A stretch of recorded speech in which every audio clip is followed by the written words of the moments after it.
Would you like to accelerate your career and reach your full potential in just minutes a day? Welcome to the LEADx Show with New York Times best-selling author and Inc. 500 entrepreneur, Kevin Kruse.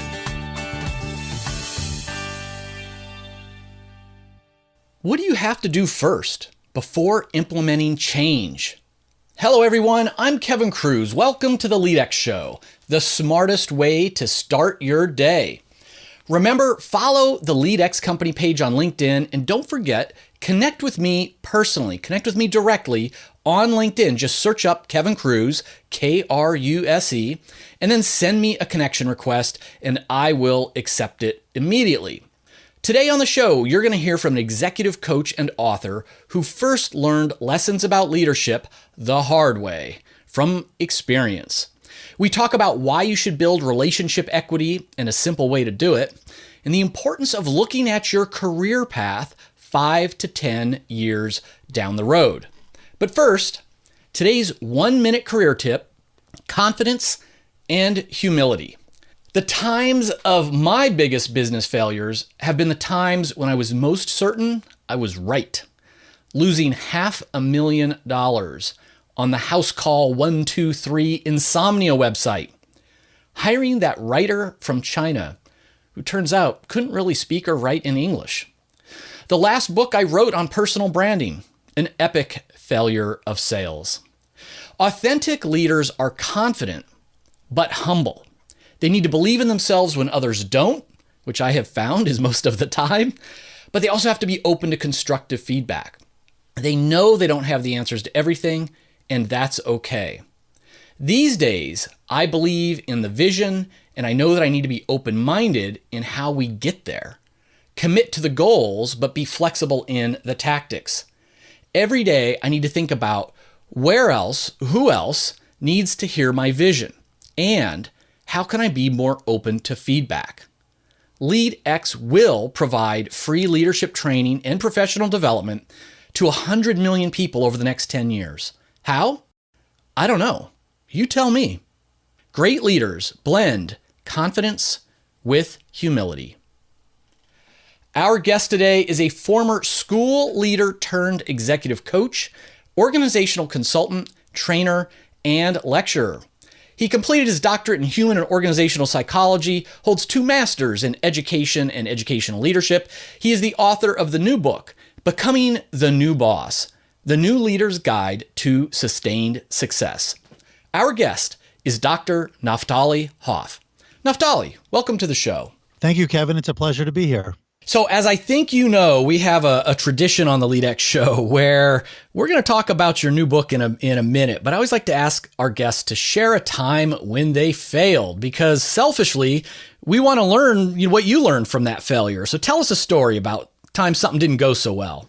Sure. So it's actually interesting because you mentioned the book and then you asked the question.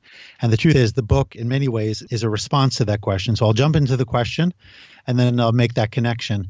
My leadership journey comes from the educational space. I was a teacher for a bunch of years and then a part-time administrator. And then I became a head of school. And in that head of school position, there was such great opportunity, but there were also tremendous challenges, in part because of the fact that I was succeeding a charismatic leader who had really built the school up, hired all the teachers, and created the culture. At the same time, there was a need within the school that everybody felt, from the board on down, with the possible exception of many of the teachers, for change. There was a sense that the school had sort of become outdated and really needed to move forward, and a lot of processes and systems needed to be tightened up or perhaps just installed and implemented. And I think my biggest issue in that process, I was relatively young, and I thought I was soaking up all the headlines and believing the things that people were saying in terms of the ability that I brought to the table. And I think I didn't spend enough time building equity, developing relationships, creating a vision, creating a plan that was not just my own, but something that had more consensus behind it, and getting some wind behind my sails. And so what I started to do was go through the punch list of things that I identified that needed to be addressed and changed, whatever it was. And that created a tremendous amount of discomfort for some people, especially the veterans, who were not used to, number one, expectations that were different than what had been expected of them year in, year out for so long. And number two, a different operating style. I'm also personally very much introverted.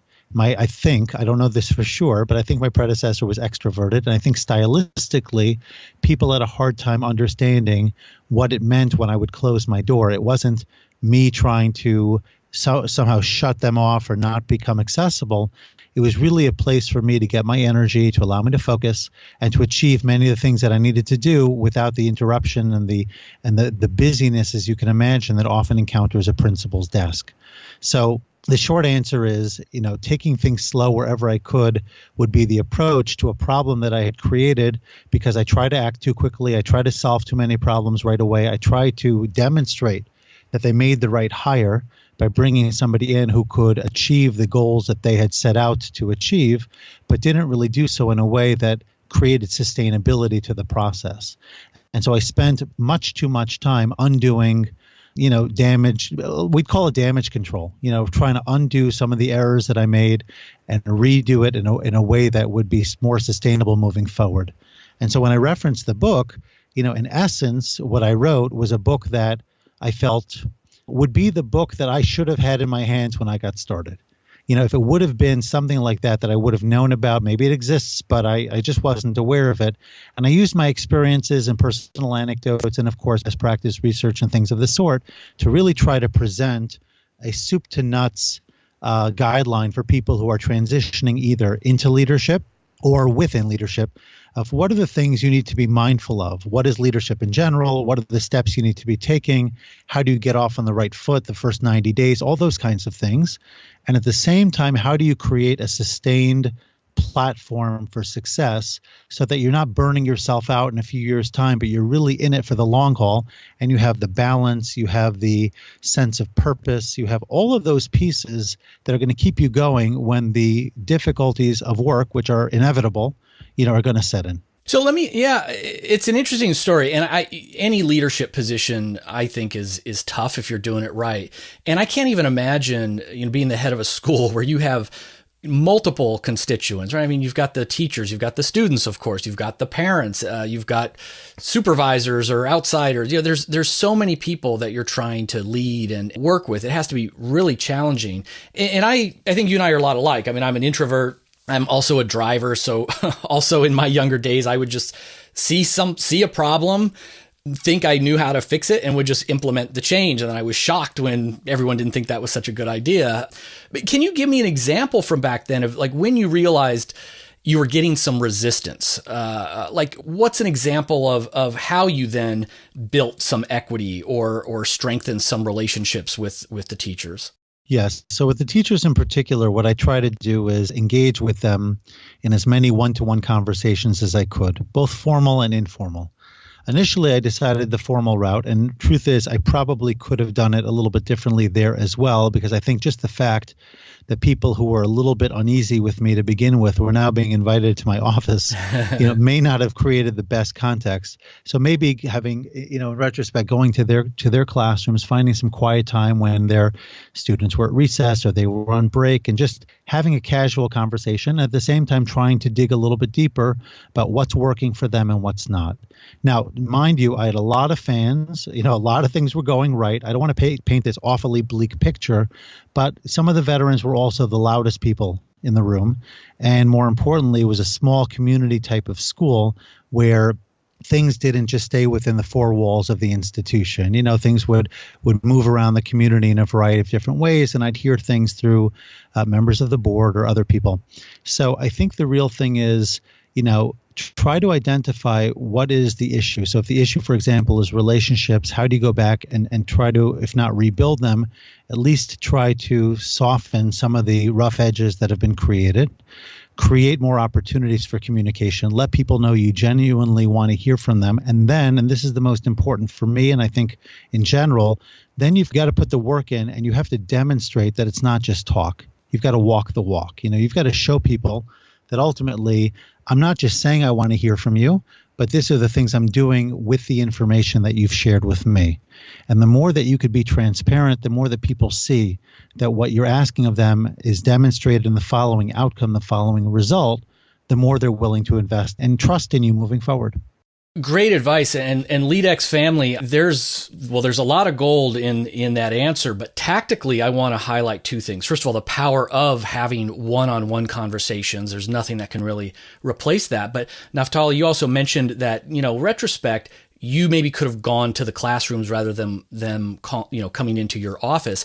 And that is a small gesture that is very powerful, though. And I often tell the story of when I sold my first company, I became partner number 40 at Connexa, and they were a company that had been around for 10 years. They acquired my company. So now I was there for all of maybe 1 or 2 months. And every year that company did, by vote of partnership, which partners would go to the executive committee to work with the CEO that year. Out of 40 partners, I was there for 2 months. I was running a $2 million business, the smallest business that they had. And I was picked as one of the 5 partners to go onto this council. And the longtime veterans were shocked. How did this 30-year-old kid get picked onto the council? And what I did once they acquired my company, they had 7 offices around the United States. And without anybody asking me, without anybody telling me, without anybody saying this, suggesting I have a new hire orientation as a partner, I bought plane tickets and I just flew to each of the 7 offices and went to them to just say, hey, how are you? Just wanted to say hello. And by the way, how can I help? And that's all I did. And then 30 days later, I get picked to go on this thing. Now, if I had just done it by phone or sent out a mass email, hey, here's who I am, and all the rest, it wouldn't have had that impact. So just that gesture of going to your constituent and having that one-on-one, I think, is just very, very powerful.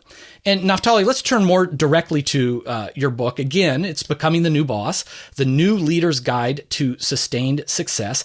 And I actually want to say, it is a great soup to nuts guide for new managers, but I would encourage anybody to read it. It's got great advice and great reminders in it throughout. And I'm just looking at my copy in my hands. Everything from understanding the role of leadership, laying the foundation, relating, which we've been talking about, managing change, which we're addressing. I mean, it's really is a great soup to nuts guide. And in a short format show, Naphtali, of course, we can't cover all of it, but what's another, piece of advice from the book that you can share? So another piece I think is really being strategic. In other words, understanding that leadership is more than just, managing others, more than just doing the day-to-day stuff. Try to create a vision, in your own mind, to get clarity about what it is that you're trying to accomplish, and get everybody around you as best as possible to buy into that vision.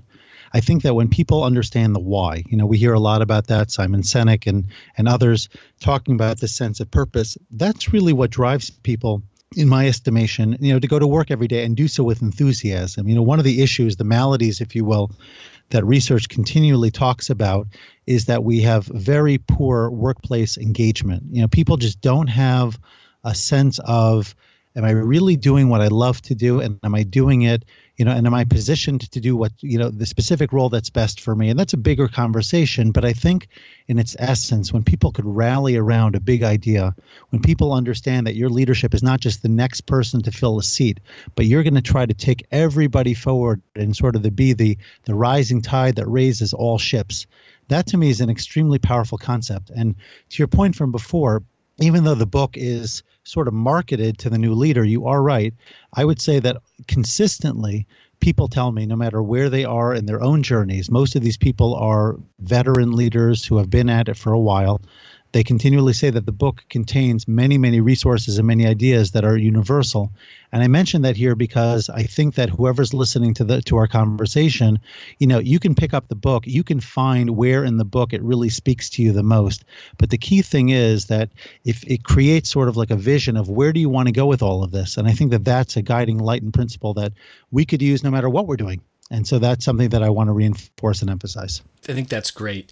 And I think with the successful career you've had, I want to also ask you about like what advice you would give, to a young professional who's just starting out in her career? You know, someone who wants to be seen as a high potential employee, someone who wants to, advance quickly. What advice would you give someone like that? So I have found that being strategic, again, is really, really critical. Learn as much as you can, connect with people who've done what you want to do and learn from them, build deep relationships, invest in yourself. To me, that's a really critical thing. We want to put ourselves out there. We want to show everything we can do. And there's a place for that. We live in a society with social media in particular, where we want to constantly put ourselves in front of other people. On the other hand, we also want to have the goods, and we want to be able to demonstrate that we know what we're doing.